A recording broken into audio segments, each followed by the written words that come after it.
there is no country in the world that is supporting China's position that it owns almost the entire South China Sea under the 10-dash line. Nobody supports.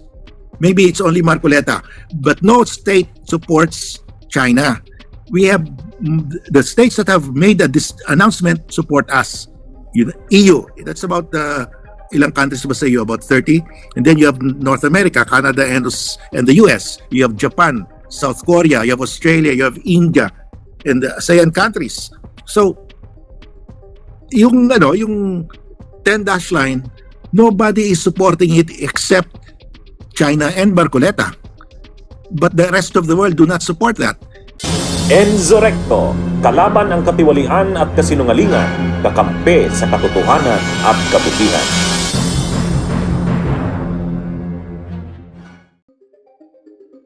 Mga kabunyog, mga kabayan, magandang araw sa inyong lahat. Welcome po sa isa na namang episode ng ating talakayan. Ito po, si retired Senior Associate Justice Antonio Carpio.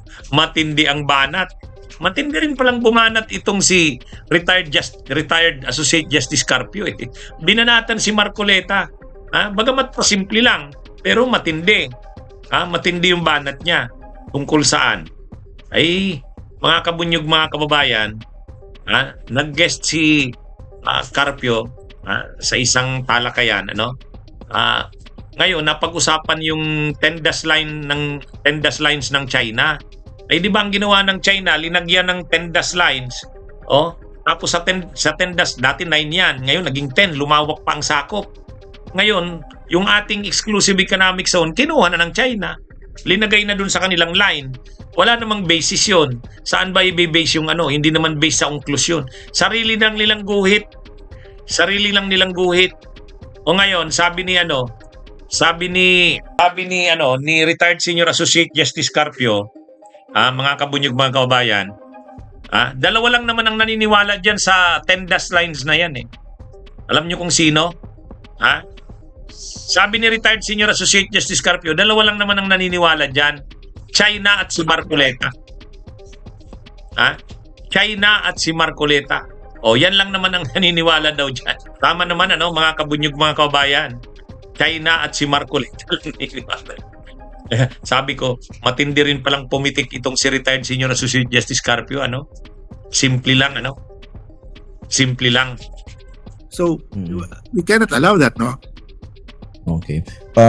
Hinga ko rin po opinion ninyo kasi merong parang lumalabas na defenders itong China sa Senado, although of course these senators are claiming they're not pro-China.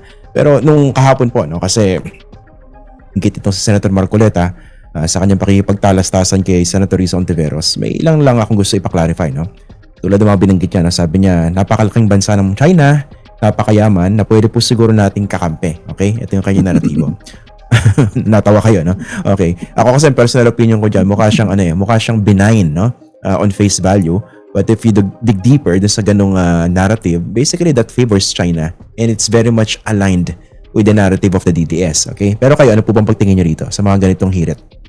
First of all, pag yung kapitbahay mo, iniskwatan ka, ayaw umalis sa bakod mo, sa backyard mo, tatawagin mo ba siyang friendly? That's exactly what China did to us.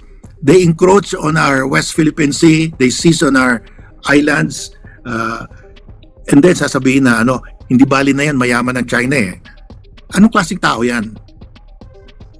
I mean, how can you respect a guy who says that let's just ask China for mercy?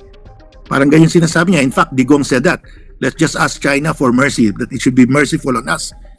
Ganyan bang that's how our leaders should react? This is a matter of sovereignty and sovereign rights. Hindi pwede na, mayaman yan, pabayaan na lang natin. Ano klaseng reasoning yan? I mean, sabi niya pa, wala pa raw coordinate yung ating exclusive economic zone. Yun yung next question ko sa inyo. Okay lang po babasahin ko para mas maliwanag sa mga viewers natin. Yun yung susunod na lista ko. Sabi niya, hanggang ngayon, wala talagang malinaw na coordinates kung saan ano ba talaga ang pinaka-area ng ating West Philippine Sea o Exclusive Economic Zone? Go ahead, sir. Alam mo, si Marcoleta was a congressman when Republic Act 9522 was approved. And he was also, I think, in Congress when the Maritime Zones Act was approved. Under these two laws, klarong-klaro, we have the archipelagic baselines under Republic Act 9522. Andun yung coordinates ng ating baselines. Under UNCLOS, from those baselines, you just measure 200 nautical miles. Then you know the exclusive economic zone. Kasi alam mo na yung baseline eh. Ang importante dyan, alam mo yung baseline. So you can do that by satellite technology, GPS, makuha mo kaagad kung saan yung 200 nautical miles. Yung mga bansa naman, the coastal countries of the world did not, there are some who have fixed their coordinates, the limits of their 200 nautical mile, pero madami hindi. Tayo, we have already fixed the coordinates of our baselines. That is sufficient. In fact, more than sufficient yan dahil under UNCLOS, you don't have to make any proclamation, any legal act so that you can claim your territorial sea and your exclusive economic zone. The law, the UNCLOS gives that to you already. Yeah. You don't have to do any formal act. Nakalagay doon. There is no need for any formal act or formal proclamation to have your legal rights to your continental shelf and your territorial sea. Because that is already in the law. Mechanical na lang yung measurement. Eh doon sa measurement, linagay na nga natin yung archipelagic baselines. Alam mo na yung coordinates. So from that, you can measure the 200 nautical miles. Yung China, yung 9-dash line, walang coordinates yan. Walang coordinates. Pabago pa sila kung saan nila nilalagay yung lumalaki pa nga. They added the 10th dash. Sabihin niya, dapat tayo may coordinates. Yung China wala. And first of all, we already have our archipelagic baselines with the coordinates. That's more than what the UNCLOS requires. In fact, like UNCLOS says automatic yan. Inherent. You have the inherent right to your continental shelf because you are a coastal state. Because if you have a land, yung maritime zone mo, territorial sea and exclusive economic zones, that is just an accessory. Ang tawag niyan. Automatically, you have a territorial sea once you have an island. So, if you have an island that's habitable, meron ka ng EEZ automatically. Baka you don't have to pass a law. You don't have to pass a law to be entitled to your EEZ. That is your inherent right as a coastal state. Yan ang nakalagay sa UNCLOS. So yung sinasabi ni Marcoleta na wala pa kasi wala tayong batas, mali yun. He's trying to deny what international law has given us already. Pero yung China, yung beloved China niya, yung 9-dash line, walang coordinates yun hanggang ngayon. Sir, in defense of Senator Marcoleta, kasi talagang bilib na bilib po ako sa talino ni Senator Marcoleta. Talagang legal luminary po yan. Baka naman po absent lang siya sa Kongreso nung tinalakay po yung mga batas na yon. Tsaka baka nagkulang lang po siya ng konting research. Pagpasensyahan niyo na po, no?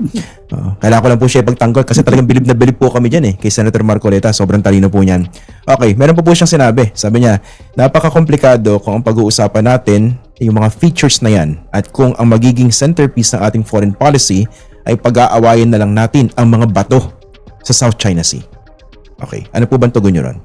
Well, there are two disputes in the West Philippine Sea or the larger sea, the South China Sea. The first dispute is the dispute on the maritime zones.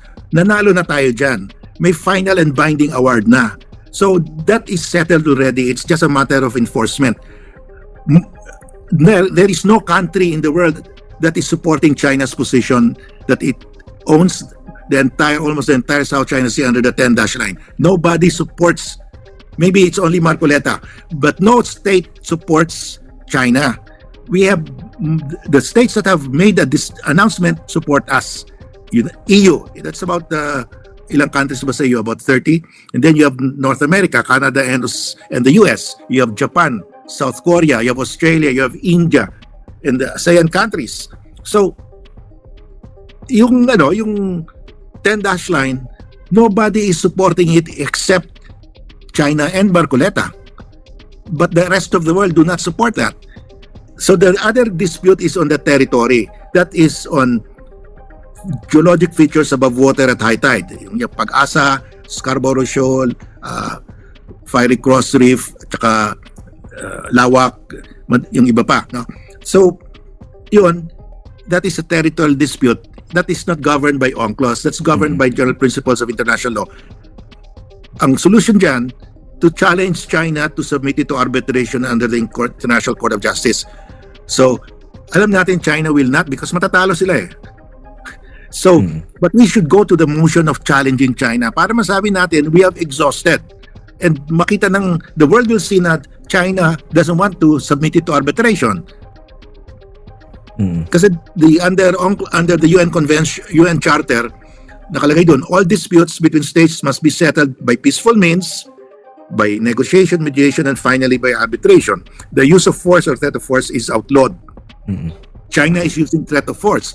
We should highlight this. We should go to the tribunal that China is using threat of force. Pag payagan natin, we just allow it, then that will become normal. We cannot allow that. Okay. Bunyog, bunyog, halikan na kasama ka. Bunyog, kapag buklod ay may pag-asa. Luzon, Visayas, Mindanao, isa ang pananaw. Sa bagong Pilipinas ang bunyog isisigaw. Bunyog.